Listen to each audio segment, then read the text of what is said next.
Good morning, everybody. Welcome to Corey Hughes' Bloody History. So, the last couple weeks I've been driving myself absolutely insane, destined for a rubber room at East Louisiana State in Jackson, perhaps. But I'm driving myself nuts trying to figure out what I don't even know that I'm trying to figure out. So in going through the large volume of documents and testimonies and statements and affidavits related to Oswald in the Marines and his behaviors before the Marines, to me, the notion of the Harvey and Lee phenomenon is absolutely reality. It's not a weird conspiracy theory in any way, shape, or form. I've gone through enough of the documents to see that the use of the name Harvey Lee Oswald is 100% intentional in the vast majority of cases that it is used. That being said,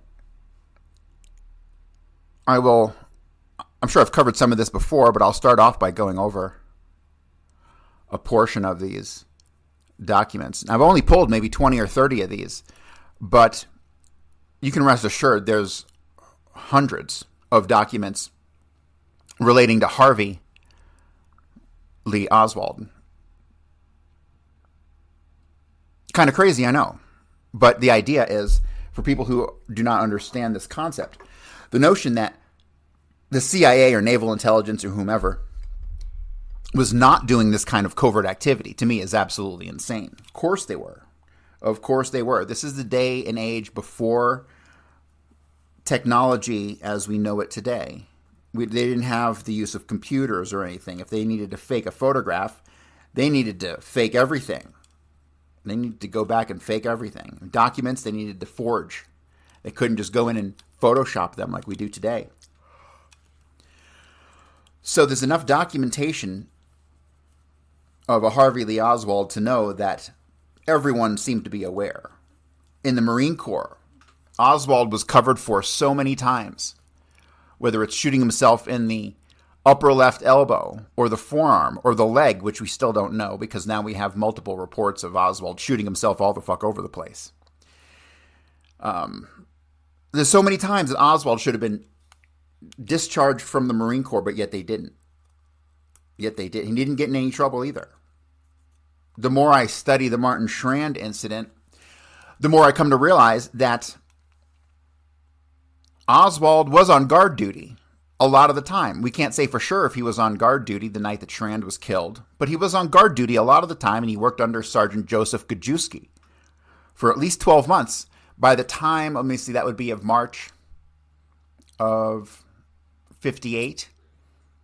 So there's plenty of evidence to show that Oswald, and this is the funny thing, Oswald's supposed to be a radar operator. I haven't seen any evidence that he worked in the radar unit yet.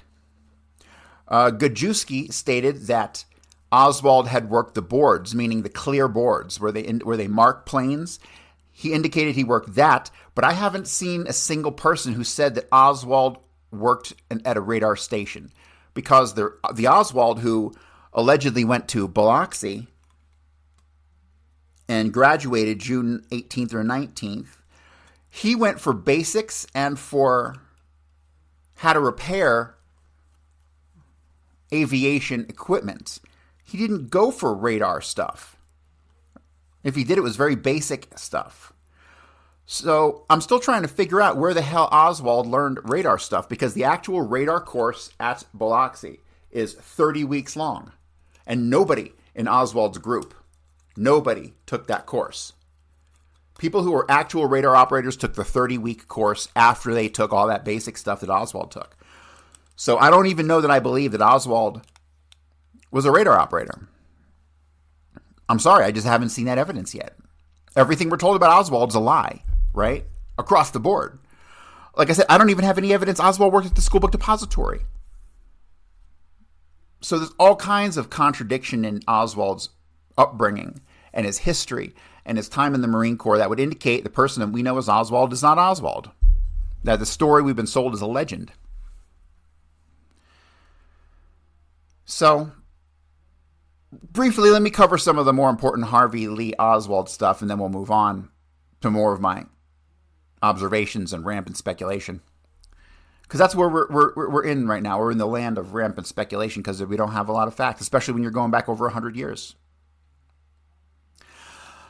So, we have a document here that references who was Harvey Lee Oswald of 605 Elspeth. Because remember, when you look at Oswald's employment at the book depository, there's no evidence that he ever had anything to do with the book depository. There's problems with his application to the book depository, problems with the handwriting on the application of the book depository, problems with information he put on the application for the book depository. Then when you look at who was actually working at the book depository, the list of employees said that a Harvey Lee Oswald was working at the book depository of 605 Elsbeth, which isn't a real address either. It's similar to an address Oswald worked at, but when you come to realize that Oswald never worked at the book depository and all the information surrounding the book depository and Oswald was purely part of the setup and that it was William Seymour who was working there, everything seems to fall into place.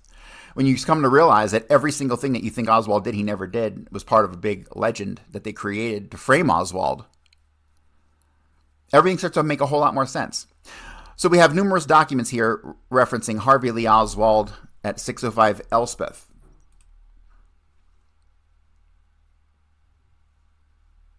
Harvey Lee Oswald was also the name that was used by Billy Joe Lord. And Billy Joe Lord rode on the boat the Marion Lakes to Europe, from which Oswald would then defect, right? So that's a pretty big one. And without even being prompted, he called him Harvey Lee Oswald. We have a Western Union telegram to Marina after Oswald's death, and Oswald is referred to as Harvey Lee Oswald.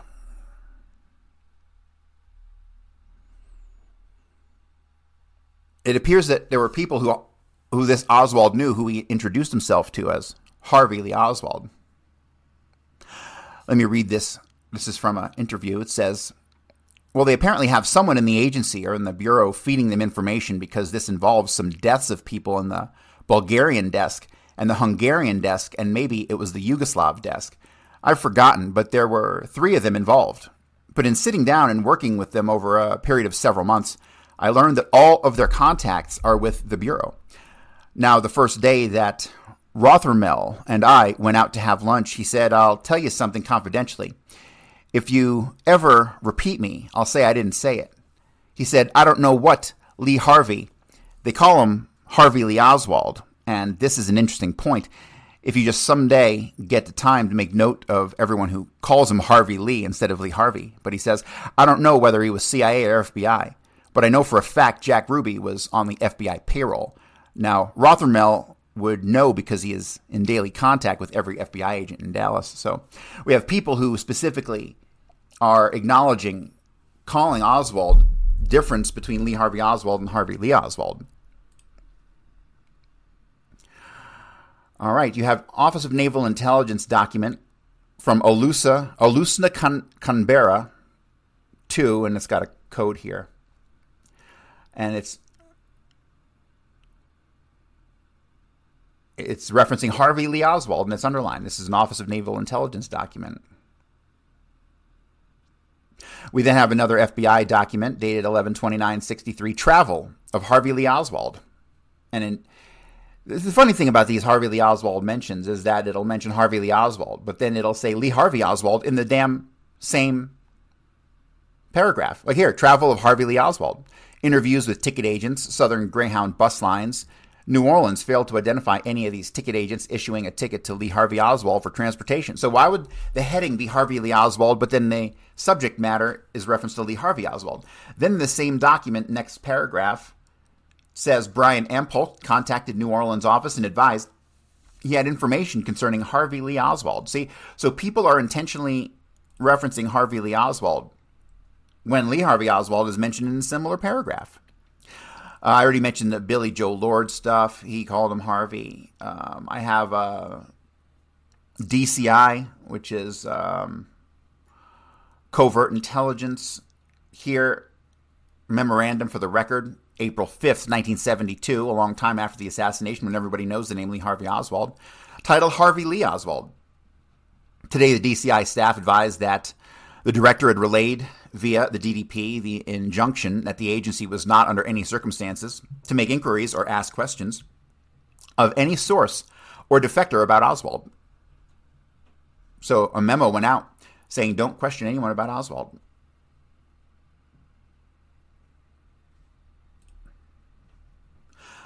Here we have a CIA document where it acknowledges Harvey Lee Oswald as an alias for Lee Harvey Oswald. It's an AKA, which when they have AKAs listed here, they usually have some pretty convincing information in reference to that alias. But one thing that the HSCA was really interested in was trying to figure out whether or not Mexico City maintained a file on Harvey Lee Oswald. Remember, Peter Dale Scott believed that the listing of Lee Harvey Oswald or Harvey Lee Oswald came down to a dual filing system. I don't believe that at all. Not anymore, not after what I've seen. All right, more references to Harvey Lee Oswald. Particularly in regards to Russia. When he got to Russia, everything was under the name Harvey Lee Oswald. Citizen Harvey Lee Oswald was hired as a regulator in the experimental shop of the plant on January 13th, 1960. During his employment as a regulator, his performance was unsatisfactory. He does not display the initiative for increasing his skill as a regulator.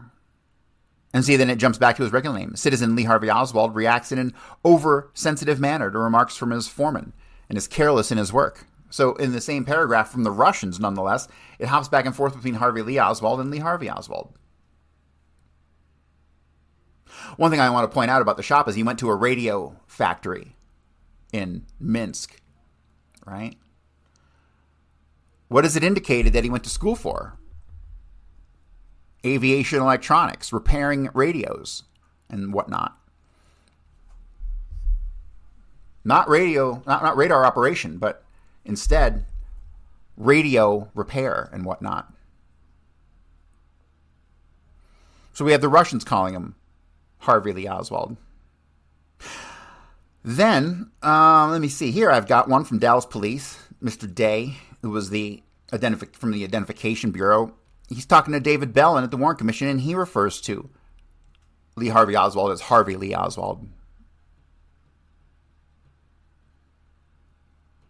Next, we come up on check of records and savings accounts and various accounts which would be monitored by the credit unions. Back in the day, there were like 50 credit unions. Every city seemed to have its own credit union until they got not credit union, but credit bureau that monitored credit. They all eventually get rolled into Experian and the other two. But here, back in the day, FBI document requesting a check of all credit bureaus for Harvey Lee Oswald. So the Harvey Lee Oswald name was a specific name that they were searching on. Of course, we have Earlene Roberts. Earlene Roberts is, of course, the lady at the boarding house, 1026 North Beckley. And when the police came looking for Harvey Lee Oswald. They didn't ask for Lee Harvey Oswald. They asked for Harvey Lee Oswald. Probably because they had that name from the list of names at the book depository. Although that had the 605 Elspeth address, the only address that they should have had was the address in Fort Worth at the Paynes. And according to the official story, she gave them that address. But in every interview prior to that day, she didn't know the address.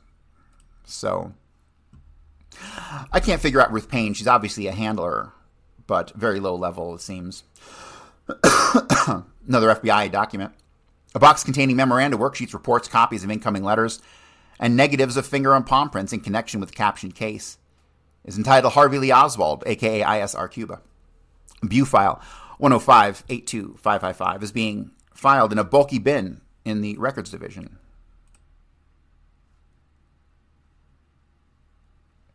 Documents from 1978, CIA document, where they acknowledge the various aliases of Lee Harvey Oswald. Lee Harvey Oswald, Lee Henry Oswald, which is some pretty interesting information on Lee Henry Oswald, which was an intentional trap to catch a mole. But it's kind of weird how they would use Oswald's name. See, there must have been a lot more going on with Oswald than we ever found out about. Then you have Harvey Lee Oswald, of course. And I have to say, when I look at the photographs of Oswald in Russia, I can't say for certain that this isn't the third Oswald. It's most certainly not the original Oswald. Honestly, after 59, I have no idea what happened to the real Oswald or the real Marguerite at all. They seem to vanish off the face of the earth, with the exception of John Pick seems to have seen Marguerite in 61. But we don't really have much information other than she went back to New Orleans and obviously was buried under a different name. Continuing on, we have more documents, looking for a list of CIA documents concerning Lee Harvey Oswald or Harvey Lee Oswald.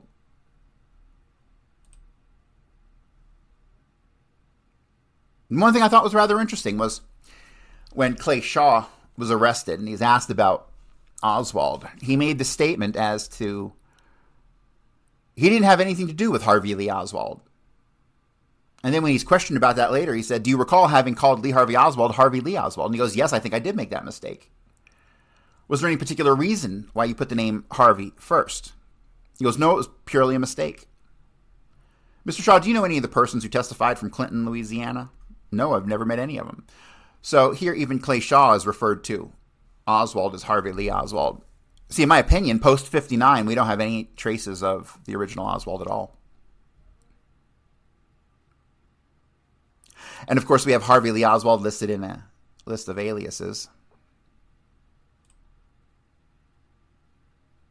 The thing I find striking is that the use of the name Harvey Lee Oswald in the Soviet Union, it seemed to be pretty standard over there. Although when you look at a lot of his documents from Russia, it says Alexei. His name is Alec or Alexei, which is weird. You'd think they wouldn't put a fake name on real documents over there.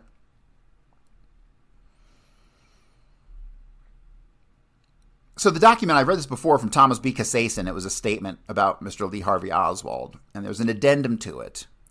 And this I thought was fascinating. It says, "An afterthought. I recall also at the time I was becoming increasingly interested in watching develop a pattern that we had discovered in the course of our bio and research work in 6, the number of Soviet women marrying foreigners, being permitted to leave the USSR, then eventually divorcing their spouses and settling down abroad without returning home. The A.E. Ocean 3 case was among the first of these." Now, A.E. Ocean 3 would fall under the A.E. Balcony program because A.E. Balcony was the umbrella program, but I can't find a whole lot on the A.E. Ocean program. I would very much like to. It says the A.E. Ocean 3 case was among the first of these, and we eventually turned up something like 24 similar cases. We established links between some of these women in the KGB. Kudesk, that's the FBI desk at the CIA, became interested in the developing trend we had come across. It was partly out of curiosity to learn if Oswald's wife would actually accompany him to our country, partly out of interest in Oswald's own experience in the USSR, that we showed operational intelligence interest in the Harvey story. What do they mean, the Harvey story? Doesn't make a whole lot of sense. So the point I'm making here is there's a lot of references to Harvey Lee Oswald in places that you wouldn't really expect. There are then numerous newspaper articles that come out after 63 that mention Harvey Lee Oswald, of course. Stretching all the way into the 1970s, Harvey Lee Oswald, A Man Accused, came out in 73. So people already know, 10 years after the assassination, they know his real name. So why are they still publishing the name Harvey Lee Oswald? One of the more fascinating uses of Harvey Lee Oswald, or Harvey, appears in the address book of John Pick. John Pick had Oswald write his P.O. box in his little daybook. And he put the address, P.O. Box 2915, Dallas, and he put O. And then on the next page, he wrote, O is Harvey. So even to his own brother, he identified himself as Harvey. So the Thanksgiving 1962 incident, I'm going to have to spend some time on because it appears as though it was a big charade. And everyone was in on it. Maybe John Pick, not sure. I can't tell if Pick's in on this or not. He seems to be. So some weird things surrounding John Pick and Robert Oswald I still need to get to. But the use of Harvey and Lee seems to be pretty It's pretty well used and acknowledged. So, moving on to Oswald's family. Robert Edward Lee Oswald is allegedly the father, but I have a big problem with that because Oswald has blue eyes. The real Oswald has light blue, almost even gray eyes. But I found on a voter registration form that Robert Oswald had dark brown eyes, and he put that on the application, dark brown eyes, and dark brown hair. Oswald had neither. Now, Robert Oswald does not appear to look anything like the photographs of the big, thick-necked Lee Harvey Oswald. It appears to be a totally different person. So, Diana, I appreciate the Robert Oswald suspicion, but I have to say I don't think that Robert Oswald was any of the Lee Oswalds that we've been told. He might have done some other impersonations, but Robert Oswald does not appear to be the fat-necked Lee Oswald in that photograph. So I have to stick with the hypothesis that the photograph of Oswald in 58 or 59, taken by Robert Oswald when they went hunting at the Mercer's farm, that to me still appears to be the real Lee Harvey Oswald, matching the photographs of him as a child. But when it comes to Robert Oswald and Marguerite, I don't understand a lot. I don't understand why Robert Oswald, who was only with this woman for 2 or 3 years, let me see, well, actually 33 to 39, about 6 years. I don't understand why he was buried in the Stuckey and Claverie mortuary, the crypt, as opposed to the Oswald mortuary, which was in the same cemetery. It appears to me that there was some kind of relationship going on between Robert Oswald and Marguerite Claverie's family.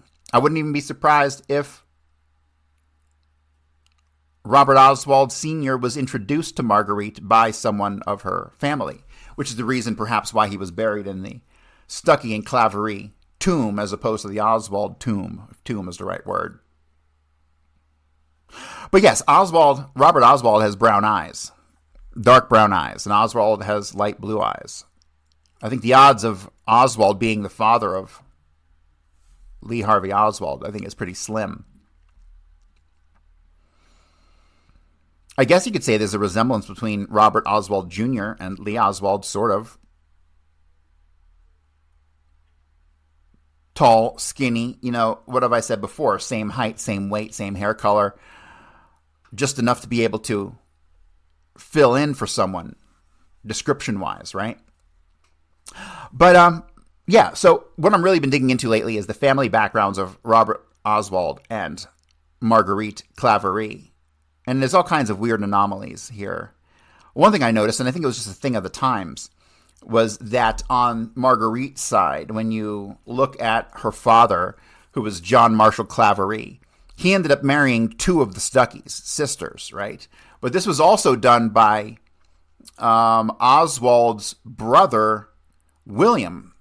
So you have William Sr. gives birth to William. William Maxwell gives birth to William Stout Sr. gives birth to William Stout Jr.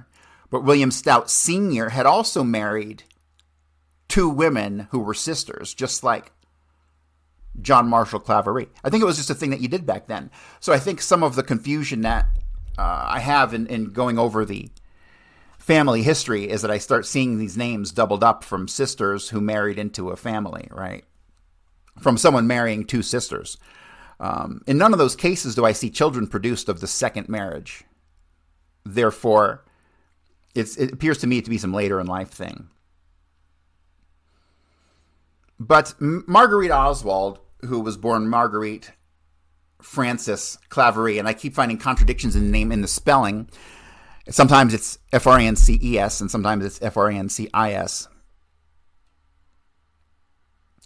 But it appears as though Oswald had hooked up with Marguerite Claverie sometime around 1932.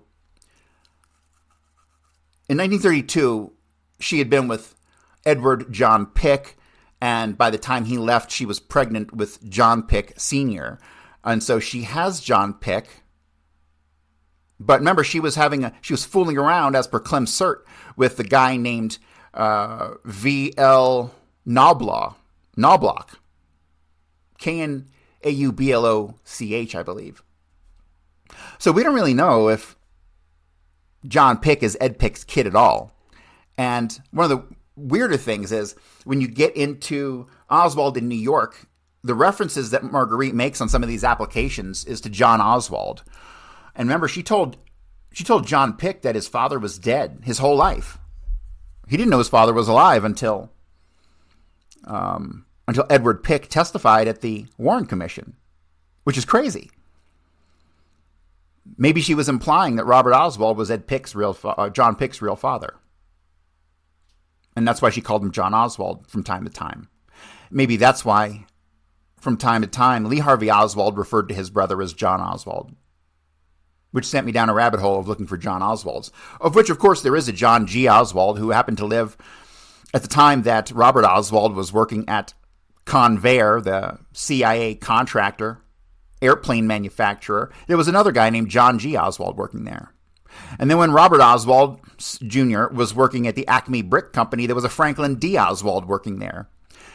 And of course, when Lee Harvey Oswald was working for the Riley Coffee Company, there's a Jules Oswald working there, as well as William Stout Jr. working for William Riley. So I don't want to fucking hear this is all coincidence that all these Oswalds are working in the same place and they don't know each other. This is a crock of bullshit to me. Well, obviously, Riley was a CIA front. All Oswald's jobs were a CIA front. CIA contractor. You think a communist is going to get a job at Jagger Charles Stovall? Give me a fucking break. Give me a break. So there's major weird inconsistencies with the family of Lee Harvey Oswald. I don't believe his father is his father. I don't believe that John Pick's father is Ed Pick. I believe this is a big mishmash of adultery, basically going on back in the day. So who the fuck is whose parent? I don't have any fucking idea. What I do know is that throughout his whole fucking life, Marguerite Oswald couldn't decide whether her son was born on October the 18th or October the 19th of 1939. When it comes to Oswald's birth records and the records surrounding his time at the Bethlehem School, you'll find that here John Pick is listed as John Oswald, and you'll also find that Lee Harvey Oswald's birthday is listed as the 19th. I also found in a communication between Marguerite Oswald and John Pick that she refers to Lee's birthday as being the 19th, which is weird because if you're his mother, you should know that he's born on the 18th. An article from the fourth decade indicated to me that the Church of Latter-day Saints or the Jesuits or whatever fucking religious the Mormons, okay? The Mormon organization who was in charge of the French hospital where Oswald was born, they apparently do have two entries for Oswald, one on the 18th and one on the 19th, both being a Lee Harvey Oswald. So, were there two Lee Harvey Oswalds born, one the 18th, one the 19th, and separated at birth? That's a possibility. I don't know how we can find out any more information than we already have. But all during this time, leading up to the putting Oswald in the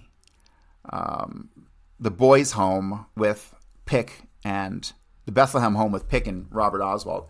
This is weird because this at this time where she's putting these kids in the orphanage is at a time when she's doing well financially. She literally owns two homes, the Alvar home and she owns the Bartholomew home. And I think she was buying the one on, was it Beechwood or something like that? Well, she already owned two homes, was in the process of buying a third home, and she had money coming in from Edward Pick alimony. And so should have plenty, and she's married to Ekdahl at this time, living at Victor Street. So she should have plenty of fucking money. But she has to put her kids up in the fucking home? No, I'm sorry. There's something weird going on here. This woman demonstrated her entire life that she didn't really give two fucks about these kids. None of them. They couldn't wait to get away from her. Now, was she really just a bad mom? Or was she not a mom at all? That's the big question here. How do you get your son's birthday wrong? Throughout his whole fucking life. All the way up to the 1960s. How do you do that? How do you have three kids from three different dads and yet you want to do nothing but stick them in an orphanage and get away from them? This is a woman who didn't care about her children at all. So the idea that she could be involved in some program that required her not giving a fuck about her kids, to me, I think is pretty, the chances are good. The chances are good.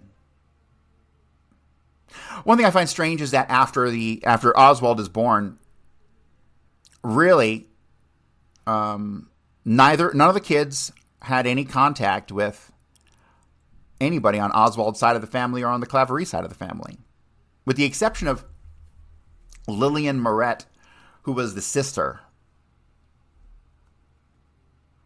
But again, with her, there was a big gap in their contact from the time Oswald was a kid till the time he came back in 61 or 62. There had been very minimal contact, which I think is kind of strange if you have a large family. Support systems are important in every family. So why would she just ignore this massive support system that she had there?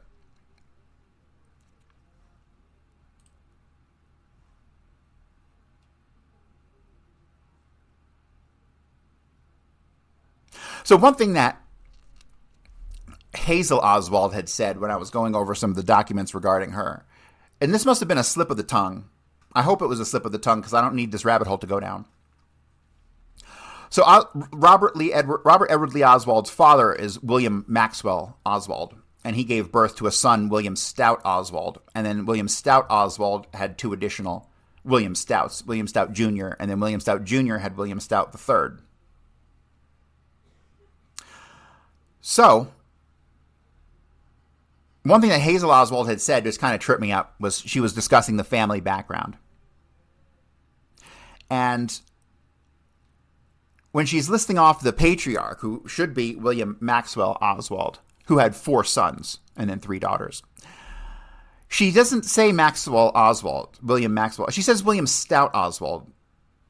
And to me, it obviously was a slip because William Stout Oswald was born of William Maxwell Oswald. But in her slip, she said William Stout Oswald gave birth to Robert Edward Lee Oswald.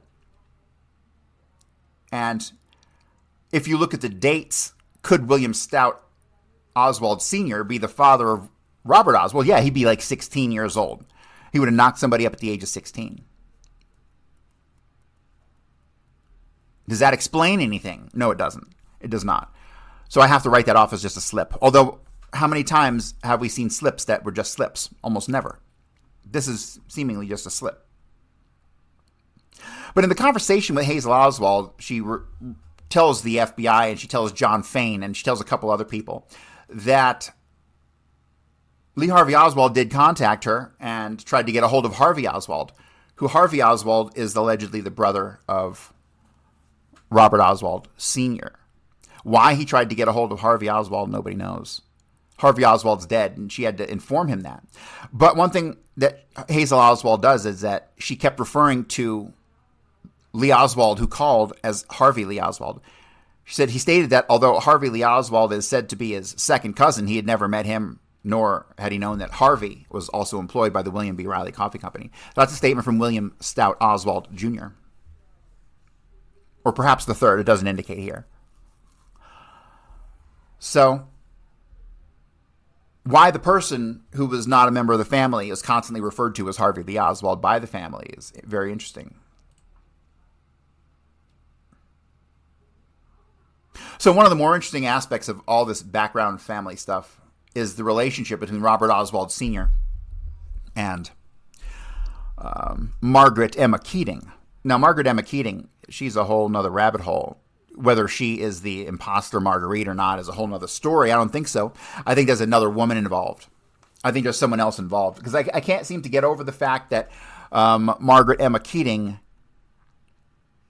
as she continued to register to vote, she kept changing her birth date to the point where she was 18 years younger than she actually was, indicating a birth date of 1910. So I don't know why you would do that. I don't know why over time of period of 10 or 15 years you would change your birth date to be younger, unless you were handing your identity off to someone else because you were taking over somebody else's identity, right?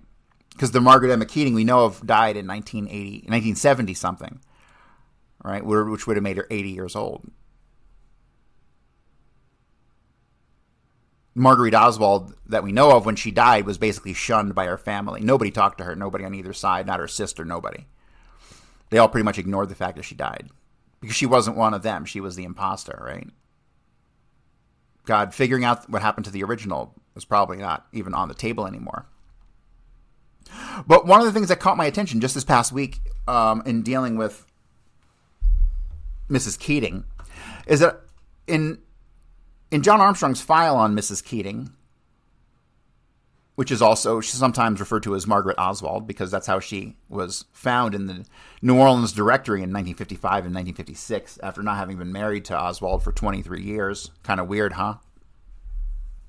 Is that in her file I found more voter registration and other cards reference to a person named Michael J. Keating. And Michael J. Keating is not listed on any of the Find a Grave stuff as an ancestor. He's born in New Orleans.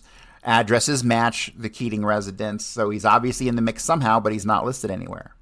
Not on Find a Grave, not in the genealogies, not Ancestry, nowhere. So what am I to make of that? I don't know. And in an interesting message from Marguerite Oswald to John Pick, she mentions, coming up is on August 19th is the anniversary of the death of Daddy, is what it looks like. And it turns out that it appears as though Michael J. Keating died on August the 19th as well, but in 1922. So could this Michael J. Keating really be the long-lost daddy of Margaret Keating, who is potentially the Marguerite Oswald imposter? I don't know. I can't seem to find anything, but that's what I'm working on.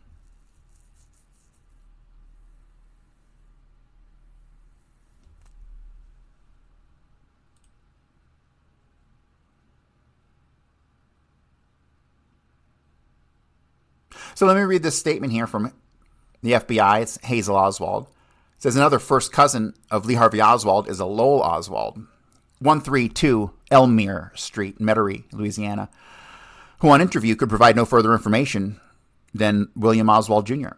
Mrs. Hazel Oswald, widow of William Stout Oswald Sr., 136 Elmire Street, Metairie, advised Lee Oswald Sr. and wife Marguerite, née Claverie, had been residing in New Orleans in the 30s. Lee Sr. died in 1939, 2 months before the birth of his son, Lee Harvey Oswald. When Lee was about 2½ years old, Marguerite went to Fort Worth, Texas, where she continued to raise Lee and an older brother, Robert E. Oswald, and another son by previous marriage, name unknown to Miss Oswald, that's John Pick. The next appearance of Marguerite and Lee Oswald in New Orleans was when Lee was about 14 years of age. At this time, Marguerite and Lee resided for a short time in New Orleans. Address and length of stay in New Orleans unknown to Miss Oswald. Marguerite had worked at the Burt Shoe Store in New Orleans for a time. So in looking at Marguerite's, what she was doing, particularly around the time that she was with Edwin Ekdahl, because I had read in John Pick's testimony to the Warren Commission how he doesn't blame Lee for turning out like a screw up because his mother basically dragged him around the country, following Mr. Ekdahl around for years. And then I find a picture of a child, Lee Harvey Oswald, in Boston with Marguerite. So it becomes apparent that at some point in time, and she even says this in her applications to the Bethlehem School, that she didn't have a place to live, Mr. Ekdahl didn't have a place to live, and that they were basically just traveling for his work. And to me, this kind of rang a bell with something that Hazel Oswald had said, because Hazel Oswald at one point says that after the death of Robert Oswald Sr., that Marguerite took Lee Oswald and they went to New York and didn't reappear until after they got back from, the 1953 school year, 54 school year, where Oswald went to PS 44, right? Oh, and I have more confirmation from John Pick in his testimony that Oswald did go to PS 44 in Manhattan, not in the Bronx. So that's interesting. But in regards to being dragged around the country, I was looking for anything that would indicate that one Oswald was in New York the whole time and the other Oswald was down in Fort Worth and New Orleans, but I couldn't find that. All I could find were the random scatterings that Oswald had been dragged around the country. And this kind of coincided around the time that she was with Ekdahl and that the two kids were put into the Bethlehem School. So, apart from Bethlehem School, let me fast forward. We get to the Marines, and obviously Kerry Thornley is in the Marines, and Kerry Thornley is way more into the Marines than he's ever let on. Spent 2 years in training before he ever even allegedly started in 58, which is ridiculous. But nonetheless, he ends up naming a man named Bud Simcoe. In his 50-page affidavit, his confession letter, I call it, to Garrison, he names a man named Bud Simcoe. If anyone was my intelligence babysitter, it had to have been Bud Simcoe. That's what he says. Well, do some research into Bud Simcoe, and you'll find that Bud Simcoe, really, that wasn't his original name. I haven't been able to find his original name, but he adopted the name Simcoe because of his stepfather who adopted him. So he became a Simcoe.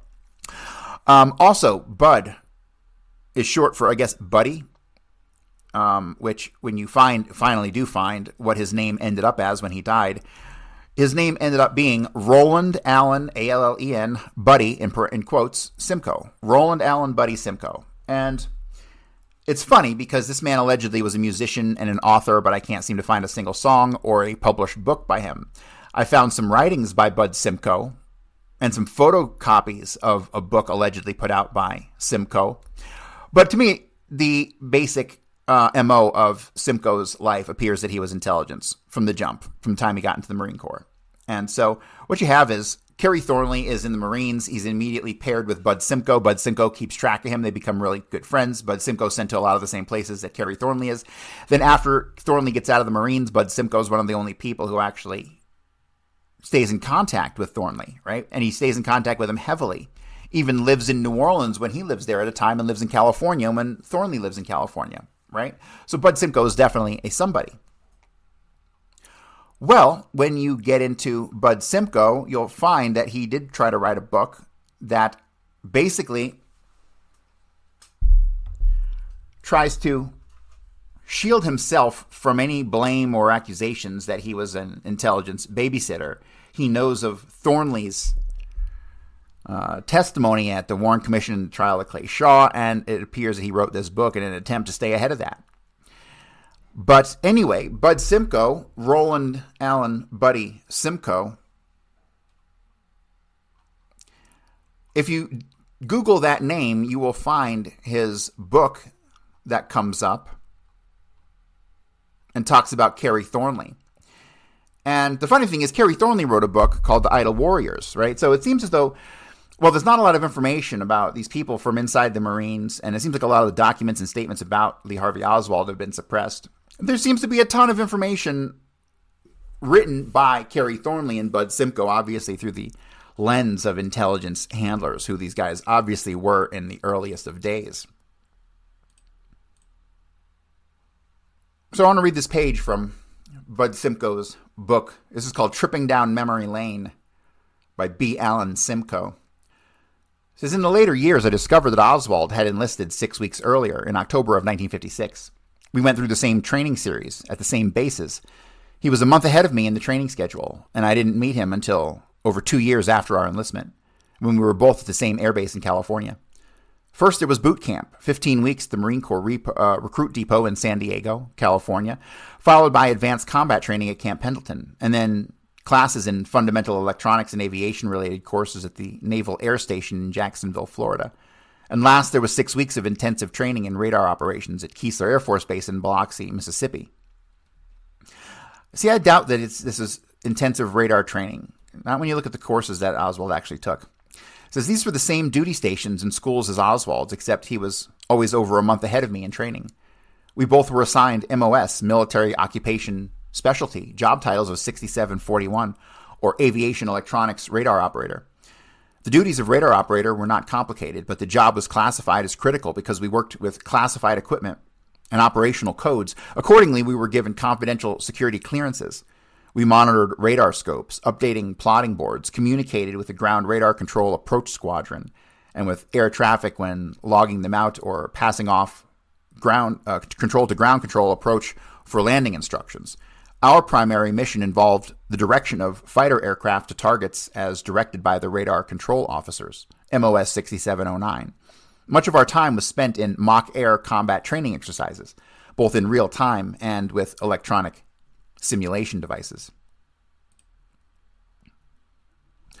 So I have a couple pages here randomly scattered, it seems, from a book that Buddy Simcoe wrote This chapter is on, well, maybe this is the title of the book. It's not really clear. It says Oswald and Thornley by B.A. Simcoe. I had just graduated from a military school in Mississippi when I joined Marine Air Control Squadron 9, or MACS 9, in June of 1957. All right, so let's stop right there. June of 57. Buddy Simcoe graduated from the same military school in Mississippi that Robert, Oswald, and John Pick went to. Coincidence? Who knows? It wasn't until almost 2 years later that Lee Harvey Oswald and Carrie Thornley entered the squadron. Oswald checked in from returning overseas draft, and Thornley transferred to MACS 9 from MACS 4, a sister unit located on the same base. The squadron was essentially the same when Oswald and later Thornley arrived as when I arrived. Most likely their impression of MACS 9 were similar to my own. I was initially impressed by the drabness, although this characteristic is commonly shared by most military installations. MACS 9 was a small organization and was located apart from the main sphere of base activities. At midday, the squadron area had a sleepy quality about it, except for the ever-present growl of generators and the occasional bark of the sergeant of the guard over the loudspeaker. MACS 9 was quiet, as befitted the rural area in which it was located. Being a relatively small unit in size and number, we were afforded certain advantages ordinarily unavailable to junior enlisted men. Specifically, this concerned our living quarters. We were billeted in a pale yellow metal huts lined in neat short rows. Each was divided in half, with 3 rooms in each half. Normally, 2 men were assigned to each room, and for the first time in the service, most of us experienced little relative privacy. Our quarters, I have been told, were originally used as temporary housing facilities for married enlisted men and their families, but after considerable usage, they were condemned as unfit for human occupancy. Despite their squat, ugly appearance and their condemned status, most of us would have not voluntarily chosen to change them for the usual impersonal barracks devoid of privacy. Then it cuts off and it says, I became acquainted with Thornley and I recognized him as the corporal who always carried a book with him. In turn, Thornley once said to me that before he knew me, he always thought of Simcoe as the one who always had shiny boots. It was in such ways that general impressions were made. Thornley and I found that we were scheduled to be sent to Japan on the same draft. Thornley, possessing a thirst for knowledge, was quick to jump at a chance to debate with anyone, and usually on any subject. With some, he gained a reputation as being argumentative, but to most he was thought of as a worthy opponent in any serious discussion. He was also noted for his keen sense of humor, one which he displayed often. Lee Oswald joined the squadron shortly before Thornley transferred in. Oswald was part of a rather large group of enlisted men who returned from a 14-month tour of duty in Japan. There is no specific incident as such that I recall in first becoming aware of Oswald's presence. Oswald, of average nondescript size and weight, just seemed to blend in as the new transferees and into the squadron. He impressed me as being an intensive, quiet person. At that time, I was not aware of his activities in Japan. I did note, however, that Oswald was a private when he came to MACS 9. Since almost no one who returned from overseas tour of duty had less than 2 years in the Corps, it seemed unusual that Oswald should still be a private. Many Marines suffer a reduction in rank as a result of violation in uniform code, and I had heard that there was ample temptation and opportunity to run afoul of this in Japan. The rest of it cuts off as a folded page. I can't read a lot of it, but I'm going to see if I can interpret some of it. So it says that when he returned, he had an impression that he was salty or cocky. And he said that Oswald was studying Russian and he'd become interested in, can't really see what that says. On the next page it says, which the brass of the Marine Corps usually wound up as the butt of a joke. Oswald was there at the time. He took the microphone and asked if he could practice a little Russian. All of us were interested as to just how fluent his Russian was and readily agreed.